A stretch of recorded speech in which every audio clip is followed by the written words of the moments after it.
Selamat siang Pak, pada saat ini saya dan teman-teman saya akan menjelaskan beberapa materi terkait tentang kondisi peternakan ayam pada saat ini. Kondisi saat ini yang dialami oleh para peternak ayam di mana usaha mereka dapat dikatakan lancar-lancar saja, akan tetapi akan mengalami beberapa penurunan harga di beberapa daerah. Contohnya di daerah Medan, di mana harga ayam pada awalnya sekitar 45.000 per kilo menjadi 35.000 per kilonya.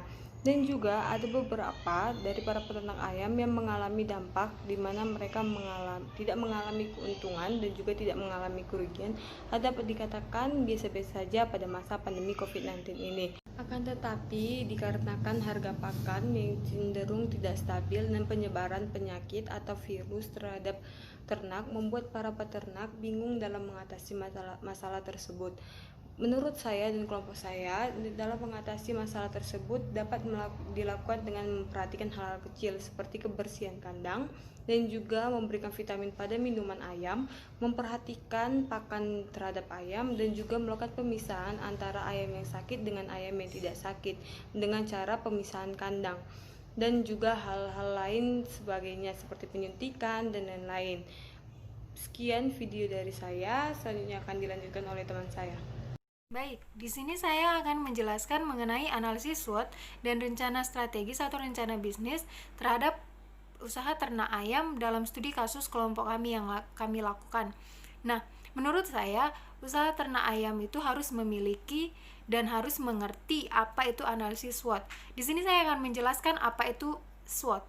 Yang pertama itu ada strength atau kekuatan, di mana ini adalah poin internal atau positif yang harus dimiliki dalam usaha ternak ayam, di mana ada 4 poin di dalam strength. Yang pertama, tidak membutuhkan tenaga kerja yang banyak. Yang kedua, tidak memerlukan waktu yang begitu lama untuk setiap kali panen.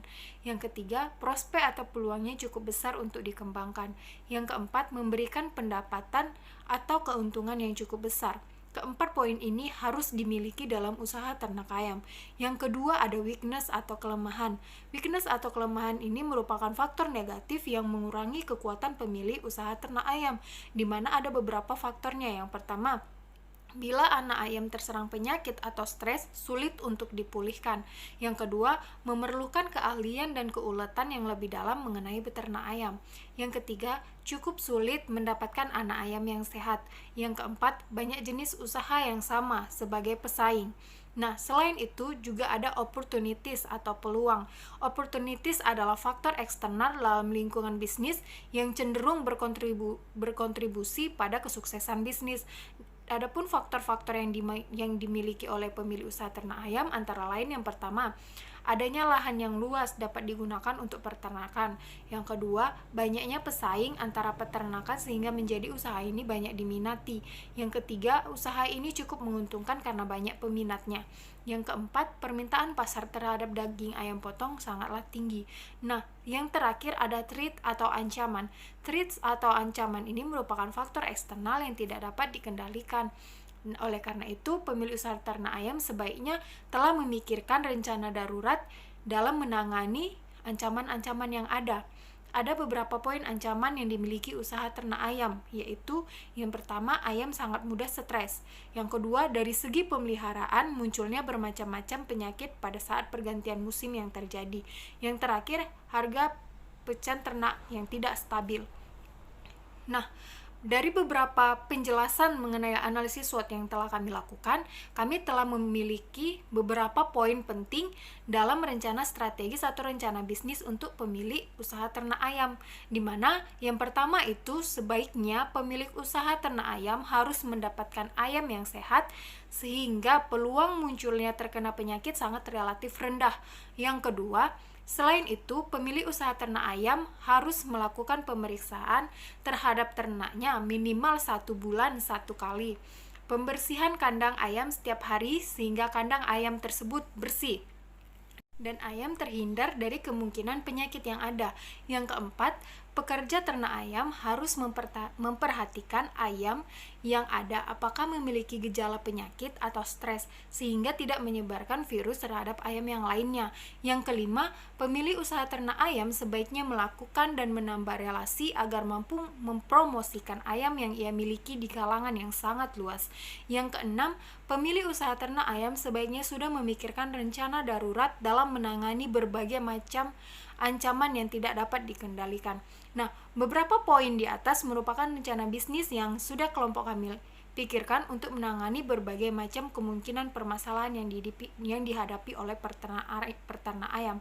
Nah, poin-poin ini sebaiknya sudah dilakukan oleh para peternak ayam sehingga mereka mampu mengembangkan para ayam-ayamnya untuk berkembang lebih. Nah, beberapa poin di atas sebaiknya sudah diaplikasikan oleh para peternak ayam sehingga mereka mampu bersaing di era yang sekarang ini. Karena kita tahu bahwa pada saat ini sangat sulit untuk bersaing karena sudah banyak para pengusaha-pengusaha yang lain muncul yang sudah memiliki inovasi-inovasi dan kreativitas yang sangat baru.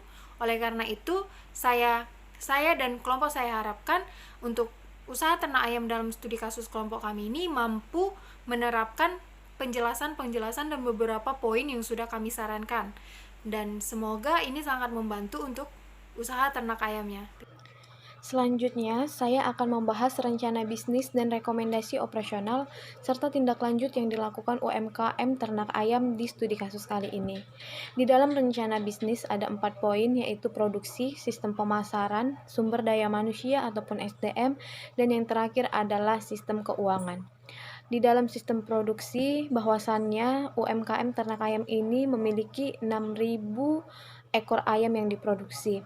Yang kedua, sistem pemasaran. Bahwasannya UMKM ini memiliki sistem pemasaran yang dilakukan dengan sistem kontrak terhadap perusahaan. Biasanya UMKM ini menjual per kilonya harga ayam itu sebesar 17.600 dan akan mendapatkan 30% bonus dari perusahaan jika harga pasar lebih tinggi dibanding harga kontrak. Selanjutnya saya akan membahas sumber daya manusia yang ada di UMKM ini atau yang sering kita sebut dengan SDM. Bahwasannya UMKM ini memiliki 2 ketenaga kerjaan ataupun 2 karyawan, dengan 1 karyawan itu mengurus 3.000 ekor ayam dengan sistem kerja memberi makan dan melihat kesehatan pada ayam. Selanjutnya saya akan membahas sistem keuangan pada UMKM ini. Pada dasarnya UMKM ini melakukan sistem keuangan dengan cara mengalihkan banyaknya ayam dengan harga jual per kilonya ayam. Misalnya 6.000 kali 17.600. Akan tetapi tidak mungkin 6.000 ekor ayam itu terjual semuanya, karena kita tidak tahu apakah kondisi ayam yang sakit ataupun ada yang mati. Tapi akan tetapi UMKM ini akan terus menghitung apakah dia mendapatkan laba atau rugi. Selanjutnya saya akan membahas rekomendasi operasional dan tindak lanjut yang harus dilakukan UMKM ini agar UMKM ini dapat berjalan dengan baik. Menurut saya UMKM ini adalah rekomendasi yang terbaik. Kenapa saya bilang seperti itu? Karena menurut saya UMKM ini sangat memperhatikan keadaan atau kondisi ayamnya sebelum menjual kepada konsumen. Tindak lanjut yang harus dilakukan UMKM ini adalah lebih memperhatikan kondisi ayam agar tidak ada yang mati ataupun sakit. Misalnya dengan cara memberi pencerahan yang lebih lagi di dalam kandang atau ventilasi yang lebih baik lagi agar ayam bisa lebih melakukan aktivitasnya sehingga tidak ada penyakit. Serta membuat pengolahan limbah terhadap kotoran ayam agar bisa mengurangi populasi dan tidak mencemar lingkungan dan memberi bau yang tidak sedap karena kotoran ayam untuk lingkungan yang ada di sekitar. Sekian video dari kelompok saya. Terima kasih.